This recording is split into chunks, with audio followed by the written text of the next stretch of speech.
ഞാൻ പോയതിൽ വെച്ച് one of the best peaceful beauty comfort എന്താ പറയുക ഭയങ്കര സമാധാനം കാംനെസ് ഓറൊക്കെ കിട്ടിയ ഒരു സ്ഥലമാണ് കോയമ്പത്തൂരിലെ ഇഷ ആദ്യോഗി. ഇവിടുത്തെ ട്രാൻസ്പോർട്ടേഷൻ തന്നെ ഈ കാളവണ്ടിയൊക്കെയാണ് വേറെ തന്നെ ഒരു ഇത്. പിന്നെ ഇതിൻ്റെ ഭംഗി എന്ന് വെച്ച് കഴിഞ്ഞാൽ നിങ്ങൾ നേരിട്ട് പോയി ആസ്വദിക്കേണ്ട ഒരു സംഭവമാണ്. വീഡിയോയിലേക്കാൾ നേരിട്ട് അവിടെ പോയി ഇതാക്കേണ്ടതാണ്.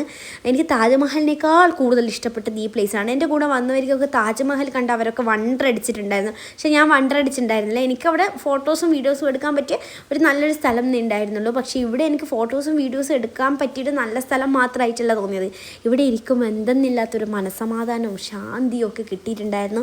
വല്ലാത്തൊരു ഫീലായിരുന്നു. അപ്പം മസ്റ്റായിട്ട് നിങ്ങൾ പോകേണ്ട ഒരു സ്ഥലമാണ്. ഇവിടുത്തെ ശിവലിംഗത്തിൻ്റെ പൂജയും കഴിഞ്ഞ് ലൈറ്റ് ഷോയും കഴിഞ്ഞിട്ടാണ് ഞങ്ങൾ തിരിച്ചെത്തിയത്. പിന്നെ കോയമ്പത്തൂരിൽ ബാക്കി ടൂറിസ്റ്റ് പ്ലേസുകളൊന്നും ഇല്ല പ്രത്യേകിച്ച്. ഒരു കാറിൻ്റെ മ്യൂസിയം ഉണ്ട്. കാറുമായിട്ട് ബന്ധപ്പെട്ട് അതുമായിട്ട് ഇത് ക്രേസ് ഉള്ളവർക്ക് ഉള്ളതാണ്. അതുകൊണ്ട് ഞാൻ അവിടെ പോയില്ല. പിന്നെ ഒരു പാർത്ഥസാരഥി ടെമ്പിളാണുള്ളത്. നോർമൽ ടെമ്പിളാണ്. പിന്നെ കുറച്ച് സാരീസ് നോക്കി, കോയമ്പത്തൂർ സിൽക്സ് കുറച്ച് നോക്കാമെന്ന് വെച്ചു. അപ്പോൾ അത്രയേ ഉള്ളൂ.